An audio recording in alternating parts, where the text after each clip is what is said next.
What is the first step to start the comparative exams? कौन सी एक पहली, दूसरा इसके अंदर रोल क्या है इंग्लिश का? कोई भी कंपैरेटिव एग्जाम है, सीएसएसएफ की, आगे जो बाकी सब्जेक्ट्स हमारे बचते हैं उनके लिए अब सेल्फ स्टडी करनी चाहिए या एकेडमी जाना चाहिए लास्ट में? जी कुमैल, आपने एसए और प्रेसी के लिए कौन सी बुक पढ़ी और कौन सी रिकमेंड करते हैं आपके कंपैरेटिव एग्जाम? बाकी सब्जेक्ट जो कंपलसरी ऑप्शन है, खुद अगर हमने करने तो किस तरह उसको बनाया है, किस तरह नोट्स करें कि एक दो का क्यों फेल होते हैं कंपैरेटिव एग्जाम्स के अंदर? मेजोरिटी से और प्रेसी की क्या बेसिक टिप्स होनी चाहिए या किस तरह उनको हम लेके चलना चाहिए कि हमारा जो है वो हमारी एलोकेशन हो जाए? राइट। हाँ जी, अस्सलाम वालेकुम, क्या हाल है कुमैल? वालेकुम अस्सलाम सर, अल्लाह का शुक्र है सर। आप सुनाए, आपकी तबीयत कैसी हाँ है? जी, मैं अल्लाह शुक्र ठीक हूँ, और बाकी ठीक हो? जी सर, अल्लाह का शुक्र है सर। अच्छा, ये इंटरव्यू आपके आपके साथ कंडक्ट करना था। कुमैल है बेसिकली, मेरा स्टूडेंट है, आजकल डिप्टी सेक्रेटरी है गिलगित बल्तिस्तान के अंदर। तो एक छोटा सा इंटरव्यू था कि किस तरह तैयार करना चाहिए, कौन से सब्जेक्ट्स लेने चाहिए, इंग्लिश को कैसे करना चाहिए, स्टूडेंट क्यों फेल होते हैं, और टिप्स क्या है, हम किस तरह हम कर सकते हैं, क्योंकि मेजोरिटी ऑफ द स्टूडेंट का बेसिकली मेन होता है कि हम स्टार्ट, फर्स्ट स्टेप हमारा बेसिकली क्या होता है। चलिए जी कुमैल, थोड़ा सा अपना इंट्रोडक्शन दे दो ताकि फिर आगे हम मूव करते हैं फर्स्ट स्टेप की तरफ। सर मेरा ताल्लुक तो आपने इंट्रोडक्शन में बता दिया, गिलगित बल्तिस्तान से है। मैंने मेट्रिकुलेशन जो है वो गिलगित से ही की है। एफएससी मैंने रावलपिंडी से मैंने की थी। उसके बाद फिर मैं एबटाबाद चला गया, commerce institute of information technology से टेलीकॉम की डिग्री मैंने ली। उसके बाद फिर मैं ये सीएसएस पीएमएस की प्रिपरेशन मैंने शुरू की 2014 से। एंड देन 2018 में मैं मेरी as a section officer selection हुई गिलगित बल्तिस्तान कम्पिटिटिव एग्जामिनेशन के थ्रू, और करंटली मैं as a deputy secretary school education department serve कर रहा हूँ। चाइना वाला भी अपना बताओ, जापान वाला जो भी करके आए हो वो भी आपकी डिग्री अभी। बस जी जी, मैं जापान गया था उसके लिए, एमएस के लिए, पब्लिक मैनेजमेंट। तो अभी रिसेंटली वापस आया हूँ और ज्वाइन किया है अपने डिपार्टमेंट में। ठीक है। चलिए, मेरा फर्स्ट क्वेश्चन है कि what is the first step to start the comparative exams? कौन सी एक पहली मेन इंपॉर्टेंट चीज है, एक लेडर है कि जो बच्चा जिसको फॉलो करे और वो सक्सेस की तरफ जाए? सर, जो मेरा एक्सपीरियंस जो रहा है, सबसे पहले तो आपकी अपने अंदर एक मोटिवेशन होनी चाहिए कि आपके अंदर कॉन्फिडेंस होना चाहिए, आपका एम होना चाहिए, गोल आपकी सेटिंग होनी, गोल आपका एक होना चाहिए कि आपने कम्पिटिटिव एग्जाम की तैयारी करनी है या कम्पिटिटिव एग्जाम क्रैक करना है। तो समटाइम स्टूडेंट्स जो हम भी यहाँ पे मोटिवेशनल लेक्चर्स भी देते हैं, यूनिवर्सिटीज में गाइडेंस के लिए भी जाते हैं, तो वहाँ पे जो इशू जो हम फेस कर रहे थे वो ये होता है कि स्टूडेंट्स जो होते हैं वो फैमिली जो है उनको फोर्स कर रही होती है कि आप ये आप जो है कम्पिटिटिव एग्जाम की तरफ जाए। उनके अंदर वो मोटिवेशन अपनी सच नहीं होती कि वो आके इस एग्जाम की वो करें, तैयारी करें। तो कम्पिटिटिव एग्जाम के लिए जो सबसे पहले जो मैं जो चाहूँ कि आपके अंदर एक विल होनी चाहिए कि यार मैं कर सकता हूँ, ये पॉसिबल है। तो बाकी ये होता है कि हर इंसान चीजों को ओवरकम कर सकते हैं। जी कुमैल, आपने एसए और प्रेसी के लिए कौन सी बुक पढ़ी और कौन सी रिकमेंड करते हैं आपके कंपैरेटिव एग्जाम्स के लिए? सर, टू बुक्स जो हैं, दो किताबें मैं हाईली रिकमेंड करता हूँ एस्पायरेंट्स के लिए, एसे एंड प्रेसी एंड कंपोजिशन के लिए।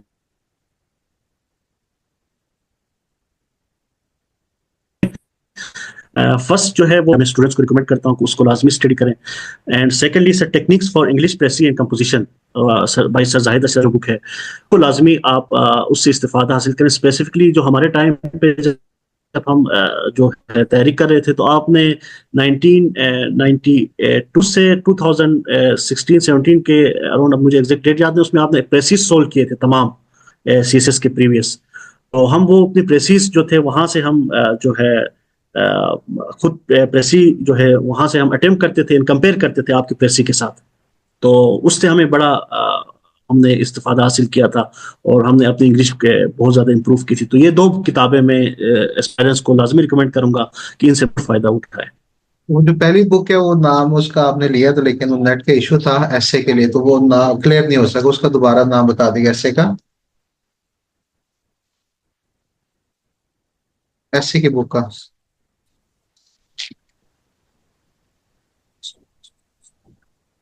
Sir, top 30 assess.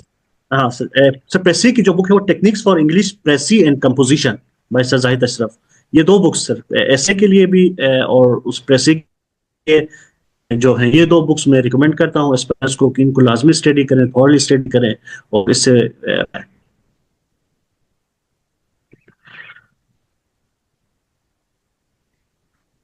सही है। और दूसरा इसके अंदर रोल क्या है इंग्लिश का? कोई भी कंपेटिटिव एग्जाम है, सीएसएसएफ, पीएमएस है, उसमें जो स्टार्टिंग पॉइंट हम कहते हैं, जिसको हम कहते हैं मेन इंग्लिश, क्योंकि 12 सब्जेक्ट है, सबके सब इंग्लिश के हैं। इंग्लिश का उसमें क्या रोल है कि सबसे पहले इंग्लिश पढ़नी चाहिए, फिर बाकी 10 सब्जेक्ट, या पहले 10 सब्जेक्ट बाकी इंग्लिश? ये इंग्लिश का क्या रोल है इन आपके कंपेटिटिव एग्जाम्स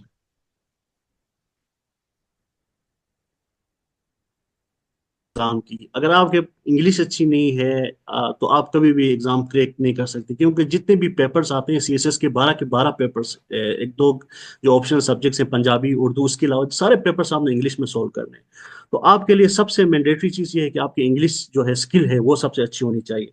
उसके बाद सेकंड ये होना चाहिए कि आपकी स्टडी रूटीन हैबिट होनी चाहिए कि आप पढ़ लें। आपके पढ़ने के लिए आपका स्टेमिना होना चाहिए कि आप 6 घंटे, 8 घंटे, 10 घंटे आपकी पढ़ने की एक हैबिट आपको, क्योंकि आपने इसकी एग्जाम के इसके लिए स्पेसिफिक तैयारी करनी है, तो उसके लिए आपके पास वो रीडिंग हैबिट आपकी होनी चाहिए। थर्ड ये कि रिटेंशन, जो आप पढ़ते हैं उसको रिटेन करने के लिए भी आपके अंदर एक कैपेसिटी होनी चाहिए, आपके पास प्रैक्टिस होनी चाहिए कि जो आप पढ़ रहे हैं उसको आप रिटेन करें। और चौथी चीज जो मेन है वो है आपके पास कॉन्फिडेंस आपका होना चाहिए। तो ये चार चीजें अगर आप मेन, जो सबसे मेन चीज आपकी इंग्लिश है, जब तक आपकी इंग्लिश बेहतर नहीं होगी आप कभी भी जो है कॉम्पिटिटिव एग्जाम क्रैक नहीं कर सकते। तो सबसे पहले जो आपको काम करना चाहिए कि आप अपनी इंग्लिश को इम्प्रूव करें। उसके लिए फिर फर्दर आपने गाइडेंस कोचिंग आपने आपको लेनी चाहिए, फिर रिकमेंडेड बुक्स हैं वो आपको पढ़नी चाहिए। और फिर उसके अलावा जो मेन चीज़ है कि वो इवेल्युएशन, आप पढ़ते भी हैं लिखते भी हैं, लेकिन आप जब तक उसको इवेलुएट नहीं कराएंगे किसी सीनियर टीचर के साथ और उनके कंसल्टेंट के साथ, तो आप कभी भी अपने आप इंग्लिश आपकी इम्प्रूव नहीं होगी। में? अच्छा, इस कंपेटिटिव एग्जाम की अगर हम बात करें तो हमें एसए और प्रेसी का कोर्स, जो एक मेजर हमारा कोर्स है जिसके अंदर majority of the student, more than 90%, अगर हम बात करें तो एसए और प्रेसी में फेल हो जाते हैं, ठीक है। उस एसए और प्रेसी की क्या बेसिक टिप्स होनी चाहिए, या किस तरह उनको हम लेके चलना चाहिए कि हमारा जो है वो हमारी एलोकेशन हो जाए, हमारे रिटर्न में अच्छे मार्क्स आ जाए? सर जो मेरा जो एक्सपीरियंस रहा है, क्योंकि मैं तो एज इंजीनियर था, तो इंजीनियर्स की इंग्लिश थोड़ी सी वीक होती है। तो मैंने जो स्टार्ट किया था आपकी गाइडेंस में बैक इन 2014 सितंबर में मैंने इसकी कम्पिटिटिव की तैयारी की थी। तो जो आपका जो स्टैंडर्ड जो आपने मेंशन किया था कि असेसमेंट की, क्या मैं वेयर आई स्टैंड, कि मैं कहाँ पे खड़ा हूँ, कि मेरी इंग्लिश इस वक्त किस लेवल पे है, वो मैंने अपनी एनालिसिस करके उसका मैंने क्या किया, ये मेरी इंग्लिश की सिचुएशन है, अब इसको मैं कैसे इंप्रूव करूँ। फिर under your sir guidance and supervision sir में हमने, जैसे आपने कहा कि आपने बेसिक्स आपने शुरू कराया, टेंसेस हमने पढ़े, फिर उसके बाद फिर नरेशंस, एक्टिव पैसिव नरेशंस, उसके बाद फिर पैराफ्रेजिंग, फिर पैराग्राफ राइटिंग, देन फिर प्रेसी, देन कंप्रीहेंशन, देन फाइनली हम ऐसे की तरफ आए। तो इस प्रोसीजर में जो मुझे तकरीबन 6 से 8 महीने लगे, बेसिक्स से मैंने स्टार्ट किया था, क्योंकि हर इंसान का जो होता है अपने आप को पता होता है कि वो कहाँ स्टैंड कर रहा है। तो जब मैंने इंजीनियरिंग करके जब मैं सीएसएस की तैयारी शुरू की, तो देन आई रियलाइज किया मुझे अपनी बेसिक्स से ही शुरू करना है।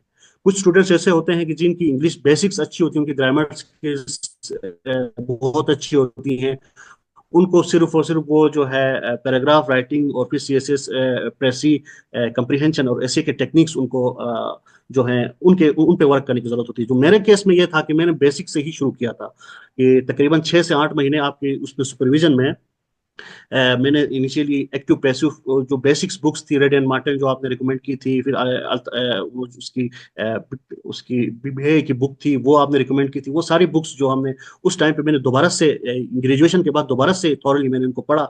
और फिर जो आपने प्रैक्टिस लेसन्स आपने जो हमें बताया उसको रीड किया, और एक पूरा पैटर्न था उसको हमने फॉलो किया था। तो मेरी रिकमेंडेशन ये कि आप एक जो जो भी स्टूडेंट है, एस्पायरेंट है, वो पहले अपनी असेसमेंट करे कि वो कहाँ स्टैंड करता है, देन उसके ऊपर उसको वर्क करनी चाहिए कि यार अभी मैंने हाँ मेरी पैराग्राफ राइटिंग कहाँ पे मैं उसको क्रैक कर पा रहा हूँ एज पर द जो है जो एग्जामिनेशन क्राइटेरिया है, देन प्रेसी, देन कंप्रीहेंशन, देन फिर ऐसे।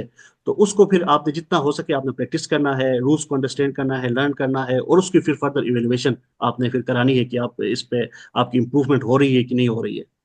ठीक हो गया। और एसए के लिए उसकी कोई टिप्स, कोई गाइडलाइन? हाँ सर, सर ऐसे के लिए ये है कि जो मैंने जो टेक्निक ऐसे के लिए जो स्पेसिफिक की थी कि हमने कोई शॉर्ट लिस्ट किए थे, कोई टॉप 30 के करीब एसेस, जिसमें डिफरेंट बुक्स थे, हमको एनालाइज किया था स्पेसिफिकली। आपकी जो बुक उस टाइम पे थी उसको भी हमने, उसके भी जो एसेस थे उनको, एसेस को शॉर्टलिस्ट करने के बाद उसके फिर मल्टीपल एंगल से, क्योंकि आपने एनालिटिक्स, क्योंकि क्वेश्चन जो होता है वो उसमें स्पेसिफिक एनालिसिस आपने करना होता है ऐसे पे। तो उसको फिर फर्दर उसके फिर उस एक ऐसे के अंदर एजुकेशन है, फिर एजुकेशन के अंदर अगर फिर उसके फिर फर्दर किस किस एंगल्स पे सीएसएस पीएमएस पे क्वेश्चन पूछे जा सकते हैं, उन एंगल्स को हमने फिर आइडेंटिफाई किया था। फिर उसकी फिर हमने एक आउटलाइन बनाई। एक ऐसे एक एजुकेशन अगर फॉर एग्जांपल हम टॉपिक लेते हैं तो उसके अंदर फिर फर्दर हमने आउटलाइंस बनाई, फिर उन एसेस को अटेम्प्ट किया, पास पेपर्स देखे, वो अटेम्प्ट किया। अटेम्प्ट करने के बाद फिर हम आके आपसे फिर हम वो जो एसेस अपना रिव्यू कराते थे। फिर आपने हमें बताया कि इसमें आपने ये इम्प्रूव करना है, इसमें ये मिस्टेक है, आपने इस चीज को ओवरकम करना है, इसमें आप इसकी जरूरत है। आप प्रैक्टिस करेंगे, प्रैक्टिस के साथ साथ ये है कि आप कोचिंग भी ले लें किसी एक्सपर्ट की, कि आप इवेलुएट कराएं कि आपने अगर डेली आप कोशिश करें कि लास्ट 3 मंथ्स में, मैं रिकमेंड ये करता हूँ एस्पायरेंट्स को कि लास्ट 3 मंथ्स में आपने डेली सुबह उठ के 3 घंटे में बैठ के, जैसे आप एग्जाम पेपर में बैठते हैं उसी तरह बैठ के एक उसमें कमरे में बैठ के ऐसे अटेम्प्ट करें कि आप ये इमेजिन करें कि आप एग्जामिनेशन हॉल में हैं और आप पेपर अटेम्प्ट करें। वो जब आप प्रेशर आप डेली बेस पे 3 मंथ्स एग्जाम से 2 to 3 मंथ्स पहले आप ये एक्सरसाइज शुरू करेंगे, तो जब आप एग्जाम पेपर में जाएंगे तो आप ऑटोमेटिकली आपको कॉन्फिडेंस आएगा और आप ऐसा फील करेंगे कि आप रूटीन में कोई आप ये काम कर रहे हैं। अनफॉर्चुनेटली होता ये है एस्पायरेंट्स का कि वो एग्जाम से पहले कोई 2-3 एसेस या 5 एसेस लिख के जाते हैं पेपर में और उसको उस प्रेशर को एब्जॉर्व नहीं कर पाते। तो मैं जो अक्सर जो हम उसमें थे कम्पिटेटिव में, मैंने 2 दफा सीएसएस एग्जाम अटेम्प्ट किया, दोनों दफा फिर अनफॉर्चुनेटली मैं ऐसा रह गया। लेकिन PMS में मैंने क्रैक किया एग्जाम को। तो उसमें होता है कि जब वो अपना जो है वो हार जाते हैं अपना कॉन्फिडेंस और वो बाकी पेपर्स ही अटेम्प्ट नहीं करते, तो उसका हल ये है कि आप जो एग्जाम, क्योंकि सीएसएस में आपका प्रेशर जो है, एक चीज जो वो चेक किया जाता है वो ये कि आप कितना प्रेशर अब्जॉर्व कर सकते हैं। तो उसके लिए ये एक दिन में 2 पेपर्स होते हैं, तो आपने 9 से 12 तक पेपर आपने देना है, फिर सेम 2 घंटे की ब्रेक के बाद फिर आपने 2 से 5 तक 2 पेपर्स दिए। तो इसमें एक आपका जो चीज वो चेक करते हैं एग्जामिनर्स, वो ये है कि आप कितना प्रेशर ऑब्जॉर्व कर सकते हैं। तो उसका उसका सोल्यूशन ये है कि आखिरी 2 से 3 महीने में रिकमेंड ये करता हूँ कि स्टूडेंट्स जो हैं बैठ के एक कमरे के अंदर फुल, जैसे आप एग्जाम में बैठे हो इस तरह आप सीएसएस का एक पेपर जो है, सीएसएस पीएमएस का एक ऐसे अटेम्प्ट करें। दूसरा एक कोशिश करें प्रेसी का एक पेपर, आप प्रेसी एंड कम्प्रीहेंशन का जो पेपर है कंपोजिशन का, वो एक आप लाजमी अटेम्प्ट करें। तो इस तरह अगर आप 1-1.5 महीने, ये 2-3 महीने में रिकमेंड करता हूँ, 3 महीने आप कोशिश करके करें, तो इस तरह आप करेंगे तो वो जो प्रेशर जो है एग्जाम का वो भी आपका खत्म हो जाएगा। दूसरा, वो एसेस जो है वो किसी एक्सपर्ट के साथ आप लाजमी इवेलुएट कराएं ताकि वो आप जो जहां पे गलती कर रहे हैं उसको ठीक किया जा सके। क्योंकि ये मैंने देखा ज्यादातर बच्चे जो है अकेडमीज में 1-2 महीना जाते हैं, एंड के ऊपर पेपर वाले दिन जाके लिखते हैं। ये सिर्फ एक मॉक देंगे। मैं भी बेसिकली दिसंबर और जनवरी के अंदर मॉक टेस्ट लेता हूँ ताकि बच्चा जो है फुल लेंथ 10 ऐसे को 10 प्रेसी के लेता हूँ, सही है। और टोटल कितने ऐसे लिखने चाहिए? 2 ऐसे, 10, 15, 20, 30, कितने एक हमारे सफिशिएंट होने चाहिए कि हम पास कर सकें? हाँ, जो सर जो हमारी तो जो टेक्निक हमने यूज की थी वो ये किया था कि हमने कोई 10 to 15 ईयर्स के पेपर्स हमने निकाले थे सीएसएस के और पीएमएस के। उनमें से हमने कोई 30 टॉपिक्स शॉर्टलिस्ट किए थे कि जो रिपीटेड हैं मोस्टली और जो इम्पोर्टेंट उस पे एक्सपेक्ट से पूछे जाते हैं उसके हवाले से क्वेश्चंस। तो उन एसेस को हमने शॉर्टलिस्ट किया था। उन एसेस की फिर हमने आउटलाइंस बनाई थी, तमाम एसेस की 30, अभी भी मेरे पास वो मौजूद है, मेरे पास जो 30 एसेस जो मैंने शॉर्टलिस्ट किए थे उसके फिर अकॉर्डिंगली फिर मैंने डेटा तमाम डिफरेंट वेबसाइट्स से और बुक्स से मैंने उनके हेडिंग्स के साथ साथ उनकी जो facts and figures, quotations, reference, impression आपका एक अच्छा वो एग्जामिनर के ऊपर जाए। तो इस तरह करके कोई 30 शॉर्टलिस्ट मिनिमम में कम से कम 30 एसेस आपके पास होने चाहिए। उनकी प्रैक्टिस आप रेगुलरली करें। अगर उनमें से जो है ऐसे भी आपका एग्जाम में आ जाता है, देन ये आपके लिए बड़ी एक अपॉर्चुनिटी होती है कि आप अच्छा परफॉर्म करें। लाइक मैं पीएमएस 2018 में जब अपीयर हुआ था 17 में, तो उसमें मैंने मीडिया के ऊपर डिफरेंट एंगल्स पे मैंने मीडिया को अच्छे तरीके से कवर किया। तो लकली ये हुआ कि जो मेरी ऑलरेडी जो 30 एसेस में वो मीडिया वाला जो एसे था वो मैंने अच्छे तरीके से कवर किया था। तो एज इट इज वो मुझे हेडिंग्स भी मुझे फिंगर टिप्स पे याद थे, उसके रेफरेंसेस भी, कोटेशंस भी, वो सारी चीजें मुझे फिंगर टिप्स पे याद थे। तो वो ऐसे मुझे सोचना नहीं पड़ा एग्जाम में। असल में अनफॉर्चुनेटली होता ये है कि हमारी वो स्किल्स के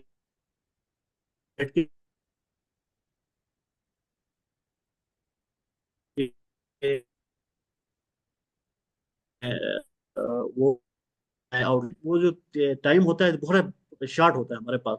अगर आपको ऑलरेडी आपकी आउटलाइन और चीजें आपके पास ऑलरेडी आपको याद हो, आपकी प्रैक्टिस की हुई हो, तो एग्जामिनेशन में जो आपको 50 to 1 आवर का जो टाइम होता है उसमें आप इजीली आउटलाइन भी बना के इंट्रोडक्शन भी बना सकते हैं इजीली। तो उसके लिए मैं रिकमेंड करता हूँ कि जितनी ज्यादा हो मिनिमम 30 एसेस कम से कम प्रैक्टिस करें। और उसके लिए सर आपकी बुक तो मैं लाजमी रिकमेंड करूंगा। उस टाइम पे भी हमने बड़ी आपकी बुक से बड़ा हमने इस्तेफादा किया था। तो ये जो है टॉप 30 एसेस, तो ये जो स्टूडेंट्स हैं वो भी इसको देखें। इसके अलावा भी हो सकता है तो अगर कोई टॉपिक्स मिस होता है या इसके अलावा भी कोई और भी आप देखें कि इंपॉर्टेंट जो है पास्ट 10 to 12 ईयर्स के पेपर्स, वहां से भी अगर कोई टॉपिक अगर यहाँ पे कवर नहीं हो रहा है उसको भी लाजमी प्रिपेयर करें। अब आगे जो बाकी सब्जेक्ट्स हमारे बचते हैं उनके लिए अब सेल्फ स्टडी करनी चाहिए या एकेडमी जाना चाहिए लास्ट में? सर मैं रिकमेंड नहीं करता, क्योंकि एकेडमी में आपका अच्छा खासा टाइम जाया होता है। कि आप जैसे फॉर एग्जांपल हम सुबह जो हमारी जो रूटीन थी उस टाइम पे हम ये थे कि सुबह 9 बजे 8 बजे हम उठते थे, 9 बजे हम लाइब्रेरी पहुंचते थे, एंड देन आप दिन भर हमने इंग्लिश पे है या और सबको फिर आपसे इवेलुएट कराते थे। तो आप एकेडमी जाएंगे तो आपका अच्छा खासा टाइम आने में जाने में अच्छा खासा आपका टाइम जाया होता है। तो मैं उसके लिए रिकमेंड एकेडमी को बाकी सब्जेक्ट्स के रिकमेंड नहीं करता। इंग्लिश के लिए आप लाजमी आपको किसी एक्सपर्ट से आपको अपनी इवेल्युएशन डेली बेसिस पे आपको करानी चाहिए। बाकी सब्जेक्ट्स आप इजीली कवर कर सकते हैं यूट्यूब पे, कॉम से नियर है, यूट्यूब है, और इस तरह मल्टीपल सीएसएस पीएमएस के यूट्यूब चैनल्स हैं, वहाँ पे आप उनसे गाइडेंस ले लें और घर बैठे लाइब्रेरी में जहाँ कंफर्टेबल होते हैं वहाँ बैठ के तैयारी करें, ताकि आपका एकेडमी का आना जाना वो जो सारा टाइम है उसमें आप इजीली आप जब इंसान ग्रेजुएशन करता है तो उसके अंदर इतनी कैपेबिलिटी आ जाती है कि वो इजीली घर बैठ के एक दो तीन बुक्स पढ़ के वहाँ से उस एग्जाम की इजीली वो प्रिपरेशन कर सकता है। तो इंग्लिश के अलावा मैं रिकमेंड नहीं करता किसी भी सर। हाँ, कोई टेक्निकल सब्जेक्ट लाइक कोई रखता है फिजिक्स रखता है, कंप्यूटर, कोई टेक सब्जेक्ट अगर कोई लाइक केमिस्ट्री है, बॉटनी है, उसमें अगर कोई आपको कोई चीज समझ नहीं आ रही है कोई इस तरह का हो तो वहां पे आप वो गाइडेंस सकते हैं एकेडमी में। बाकी सब्जेक्ट्स के लिए मैं रिकमेंड नहीं करता एकेडमी को कभी भी, इंग्लिश के अलावा। अच्छा, बाकी सब्जेक्ट जो कंपलसरी ऑप्शन है खुद अगर हमने करने तो किस तरह उसको बनाया है, किस तरह नोट्स करें? कोई एक दो का बता दो, कोई एक कंपलसरी और कोई एक ऑप्शनल में कौन सा हमें करने, किस तरह उसको लेके चलना चाहिए कि हमारा पेपर अच्छे तरीके से तैयार हो जाए? सर इसमें दो टेक्निक्स हमने इसमें अडॉप्ट की थी। एक तो ये था कि शॉर्ट, हमारे पास एक तो टाइम कम होता है तो उसमें हमने कैसे उसको सब्जेक्ट्स को तैयार करना होता है, और सेकंड ये था कि अगर आपके पास टाइम है एक सब्जेक्ट को आप 1.5 महीने दे सकते हैं, 1.5 से 2 महीने आप पढ़ सकते हैं, देन उस टाइम पे उस सब्जेक्ट को आपने कैसे कवर करना। अगर फॉर एग्जाम्पल कोई एस्पायरेंट है जिसके पास टाइम कम है, 20 दिन है, 25 दिन है, उन्होंने उस पेपर को क्रैक करना है, उस सब्जेक्ट को क्रैक करना है, तो उसके लिए मैं रिकमेंड करता हूँ कि आप उस सब्जेक्ट के पास 30 to 20 ईयर्स पेपर्स उठाएं, उसके top subject top topic select करें कि वो उसके मोस्ट रिपीटेड टॉपिक्स और मोस्ट इंपॉर्टेंट टॉपिक्स कौन कौन से हैं। लाइक आप एसेस प्रिपेयर करते हैं, इसी तरह आप उस सब्जेक्ट के 20 से 30 टॉपिक्स जो मोस्ट रिपीटेड हैं उनकी आप हेडिंग्स बना लें, उनके जैसे ऐसे का आप वो आउटलाइन बनाते हैं। इसी तरह उन टॉपिक्स को आप विथ रेफरेंसेस विथ कोटेशन जो भी उस उस हिसाब से आप कवर करें। और सेकेंडली ये है कि एक आउटलाइन बनाए, अगर हमारे पास टाइम है एक सब्जेक्ट में डिटेल नोट्स बनाए, नोट्स के बाद फिर हम आते थे आउटलाइंस के ऊपर, उसको फिर शॉर्ट करते थे। और फॉर एग्जांपल मेरे डिटेल नोट्स बने 40 50 पेजेस 100 पेजेस का, तो उसको फिर मैं कोशिश करता था आउटलाइन में, क्योंकि टाइम कम होता था, क्योंकि रिविजन में आपको अच्छा खासा टाइम रिक्वायर्ड होता है, उसको लाते थे 30 to 20 पे। थर्ड चीज जो हम उस पे फिर फर्दर करते थे कि आपको सम टाइम ये होता है कि आप हेडिंग्स जो है वो भूल जाते हैं। तो इसलिए हम क्या करते थे कि उन हेडिंग्स को, मेन हेडिंग्स से भी डिफरेंट फार्मूले बनाते थे कि आपने उस हेडिंग्स को कैसे आपने क्रैक करना। लाइक मैं एग्जांपल देता हूँ, ये जो है इंडो पाक हिस्ट्री मैंने ऑप्ट की थी, तो उसमें फिर मैंने डिफरेंट फार्मूले बनाए थे। लाइक कि पहले किसका हुकूमत किसने रीन किया, फिर उसके बाद जो एम्पायर ने रीन किया, उसमें मैंने एक फार्मूला बनाया था, मुझे अभी भी याद है, MKTSL। पहले मुमलिक्स आए, फिर खिलजीस आए, फिर तुगलुक्स आए, फिर सैयद्स आए, फिर लोदीस आए। तो वो मुझे एक मिक्सचर होता था कि यार किसने कहाँ पे किस उस पे उसमें इराम में उन्होंने रीन किया। इस तरह करके डिफरेंट फार्मूले बनाते थे हम लोग, ताकि रट्टा लगाएं उस फार्मूले को, ताकि पेपर में हम कंफ्यूज ना हो। तो ये स्टडी होनी चाहिए कि एक डिटेल नोट्स अगर आपके पास टाइम है वो बनाएं, उसके बाद फिर आप शॉर्ट नोट्स बनाएं, उसके बाद थर्ड ये है कि फार्मूले बनाएं, ताकि फार्मूले आप नहीं भूलते हैं कभी भी, एग्जाम बच जाता है, कॉन्फिडेंस आ जाता है और अच्छा परफॉर्म करते हैं। मेमोरी माशाल्लाह अच्छी, 2018 अब 2026 है और आपको भी वो सारा याद है फार्मूला। ठीक है, अच्छी बात है। चलिए, अब लास्ट क्वेश्चन है कि बच्चे जी। क्यों फेल होते हैं कंपैटिटिव एग्जाम्स के अंदर। मेजोरिटी ऑफ द स्टूडेंट जो ज्यादातर वो नहीं पास होते हैं, उसमें काफी सारी चीजें आ जाती है, गाइडेंस भी है और भी कई। लेकिन आपका एक्सपीरियंस क्या क्या कहता है कि क्यों बच्चे फेल होते हैं। आ, सर फेल होने का ये है कि हमें अपने आप के साथ सिंसियर होना चाहिए। आप देखें, मेरी कुछ वीकनेसेस हैं, कुछ हर बंदा डिफरेंट होता है दूसरे से, उसकी इतनी स्ट्रेंथ्स होती हैं, वीकनेसेस होती हैं। तो आप हमें कोशिश करना चाहिए कि जो आपकी वीकनेसेस है उनको ओवरकम करें। अब लाइक मैंने मेंशन किया शुरू में कि मैं बेसिक्स मेरी वीक थी। अब हालांकि मैं एज ए इंजीनियर अच्छा, ये नहीं था कि मेरा जीपीए भी अच्छा खासा अच्छा जीपीए था, लेकिन मैं इंग्लिश में वीक था, ये मुझे एक्सेप्ट करना चाहिए था। तो बात स्टूडेंट्स ऐसे होते हैं जो अच्छी यूनिवर्सिटी से पढ़े होते हैं, तो और कॉन्फिडेंट होते हैं कि हम कर लेंगे। तो वो फिर ये चीजें वो अक्सर भूल जाते हैं इसको। तो आपको फर्स्ट ऑफ ऑल एक्सेप्ट करना चाहिए कि यार ये चीज आपको नहीं आती, इसको आपने इम्प्रूव करना है, इसको आपने गाइडेंस लेनी है, एक्सपर्ट है उनसे आपने वो जो जो वीकनेसेस जो चीजें हैं उनको आप उसको ठीक करने की कोशिश करनी चाहिए। तो मेरी रिकमेंडेशन जो ऑब्जर्व वो यही है कि हम अपनी जो वीकनेसेस हैं उनको ओवरकम नहीं कर पाते हैं। और सेकेंडली सम टाइम कॉन्फिडेंस ले कर जाते हैं स्टूडेंट्स की, यार हम कर पाएंगे। कोशिश करें कि जो आप जहाँ स्टैंड करते हैं उसको एक्सेप्ट करें और उसको ठीक करें, उसको इम्प्रूव करें जितना हो सकता है। प्रैक्टिस जितना आप प्रैक्टिस करें आप इजीली कर सकते हैं। सेकेंडली जो चीज है वो लेक ऑफ कॉन्फिडेंस, वो कॉन्फिडेंस आपके अंदर होना चाहिए कि आपके अंदर ये कॉन्फिडेंस मैं कर सकता हूँ, आई कैन डू इट। तो ये चीज जो है, जो स्टूडेंट्स में मैं अक्सर वो मोटिवेशन सेशंस में भी लेक्चर्स पे जाता हूँ, तो वो वहाँ पे यही क्वेश्चंस करते हैं कि सर मैंने गवर्नमेंट स्कूल से पढ़ा है, मैंने यहाँ से पढ़ा है, मैं कर पाऊंगा नहीं कर पाऊंगा। हाँ, ये तो बड़ा यही क्वेश्चंस हमें ज्यादा, फिर तो वो उसी मेंटेलिटी उसी माइंडसेट के साथ पेपर में जाते हैं, तो वहाँ परफॉर्म नहीं कर पाते। तो वो मैम। दूसरे के साथ फॉर एग्जाम्पल कंपेयर करते हैं, सर उसने लम्स से पढ़ा है, उसने आईबीएस से पढ़ा है, उसने जीके से पढ़ा है, मैं उस गवर्नमेंट स्कूल से पढ़ा हूँ, तो मैं उसके साथ कैसे कंपटीशन करूंगा। तो हमारे पास बहुत सारे एग्जांपल्स हैं जो उन्होंने टाट स्कूलों से भी पढ़े हैं, उन्होंने उन्होंने सीएसएस क्रैक किया है। तो वो कॉन्फिडेंस अपने अंदर उनको उनको पैदा करने की जरूरत है। और सेकेंडली चीज ये है सर, प्रैक्टिस, जितना आप प्रैक्टिस करेंगे आपकी इंग्लिश इंप्रूव होगी और चीजें जो हैं वो आप इजिली ओवरकम कर सकते हैं। मेरे से बच्चे ये पूछते हैं मैं कर सकता हूँ या नहीं। मैंने कहा यार, जब अल्लाह ने आपको बराबर पैदा किया है, आपका मेंटल एबिलिटी बराबर किया है, वो बेशक गवर्नमेंट है, टाट है, वो लम्स है, वो एलजीएस है, तो आप अपने आप को क्यों ऐसे कहते हैं हम नहीं कर सकते। सारा दिन मैसेज आते हैं या कहीं पे लेक्चर, सर मैं कर सकता हूँ या नहीं। वो मैं कहा अल्लाह ताला ने बिल्कुल पैदा सर। किया इक्वल, कि हम हमने अपने आप को जो है उस लेवल पे लेके जाना है, कौन है। और ओवरऑल कितना टाइम ड्यूरेशन इसके लिए होना बिल्कुल चाहिए, और सर। पर डे में कितना टाइम हमें देना चाहिए, यानी कंपैरेटिव एग्जाम की तैयारी एक अच्छा टाइम सर पीरियड ये कितना है, और पर डे कितना पढ़ना चाहिए। इसमें सर डिपेंड करता है, पर्सन टू पर्सन वेरी करता है। अगर इस किसी की इंग्लिश बहुत अच्छी है, उनकी राइटिंग स्किल्स अच्छी है, तो मैं उसके लिए मोर देन इनफ है। अगर किसी की इंग्लिश अच्छी है, मेरे केस में तो ये मैंने इंग्लिश पूरी अच्छे से इंप्रूव करनी थी। प्लस मैंने क्योंकि मैं मेरा इंजीनियरिंग का बैकग्राउंड था, तो मैंने आईआर पढ़ना था, फिर इंडो पाक हिस्ट्री, क्योंकि ये सब्जेक्ट्स मैंने कभी पढ़े ही नहीं थे। तो ये चीजों को कवर करने के लिए मुझे अच्छा खासा टाइम चाहिए था, इनकी अंडरस्टैंडिंग डेवलप करनी थी, सोशियोलॉजी पढ़ना था, इंडो पाक पढ़नी थी, बिजनेस एडमिनिस्ट्रेशन मैंने पढ़ना था। ये मेरे जो है वो थे सब्जेक्ट्स थे। तो उसके लिए अगर किसी की इंग्लिश अच्छी है तो मैंने मैक्सिमम 1 महीने के अंदर आप 20 से 25 दिन में एक सब्जेक्ट आप इजीली क्रैक कर सकते हैं। तो ऑप्शनल आपके पास 600 मार्क्स के होते हैं, तो उस हिसाब से अगर आप 4 से 5 सब्जेक्ट हैं तो एक सब्जेक्ट अगर आपका 200 मार्क्स का सब्जेक्ट है तो उसके लिए कम से कम 1.5 से 2 महीने आपके लगते हैं ऑलमोस्ट, उसको कवर करने में, नोट्स बनाने में, समझने में। 8 से अगर 10 घंटे आप डेली रूटीन पढ़ते हैं तो उसमें 2 महीने, 1.5 से 2 महीने का आपका टाइम, अगर एक 100 मार्क्स का सब्जेक्ट है और उसके उसके लिए आपको तकरीबन 25 से 30 दिन आपको उसमें, अगर 6 से 8 घंटे आप पढ़ते हैं तो। अब सेकंड इशू इसमें सबसे पहले ये आता है कि अगर आपकी इंग्लिश अच्छी है तो आपको ये टाइम आपका कम भी हो सकता है। अगर आपकी रीडिंग हैबिट है और आपकी इंग्लिश अच्छी है तो आपको 1.5 महीने का काम 1 महीने में, 25 दिन में आप इजीली उसको और इसको आप कवर कर सकते हैं।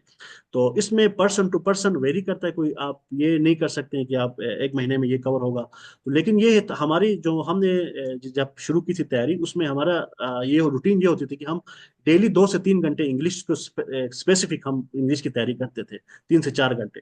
फिर हम 4 से 5 घंटे, 6 घंटे उसके अलावा जो टाइम बचता था वो हम फिर ऑप्शनल सब्जेक्ट को देते थे, कि हम ऑप्शनल जो हैं हमारे सब्जेक्ट हैं या जो है कंपलसरी सब्जेक्ट में भी जो है, जैसे आपका इस्लामियात है, और फिर ये जो आपका जो करंट अफेयर्स, पाक अफेयर्स, ये जो सब इनको आपने साथ साथ लेके चलते। लेकिन इंग्लिश आपका मैंडेटरी 3 से 4 घंटे, 2 घंटे आपका होता था हमारे टाइम पे, हम इसको वो टाइम देते थे। उसके बाद फिर हम ऑप्शनल उस हिसाब से। तो मेरे जो तैयारी पे तकरीबन 8 से 10 महीने में इसी रूटीन में मैंने उसकी तैयारी की। तो अनफॉर्चुनेटली 2 दफा मैंने सीएसएस अटेम्प्ट किया, वो मैं क्वालिफाई नहीं कर सका। मेरी थर्ड अटेम्प्ट थी पीएमएस में, क्वालिफाई किया। 18 पोजीशन ऑल ओवर पाकिस्तान मेरी आई थी, और एज ए सेक्शन ऑफिसर मेरी फिर लोकेशन हो करिए। चले आखिर में एनी मैसेज जो आप देना चाहें, कोई मैसेज बच्चों के लिए, या कोई जो है कोई ऐसी चीज जो बच्चों के लिए एक लाइफ चेंजिंग हो।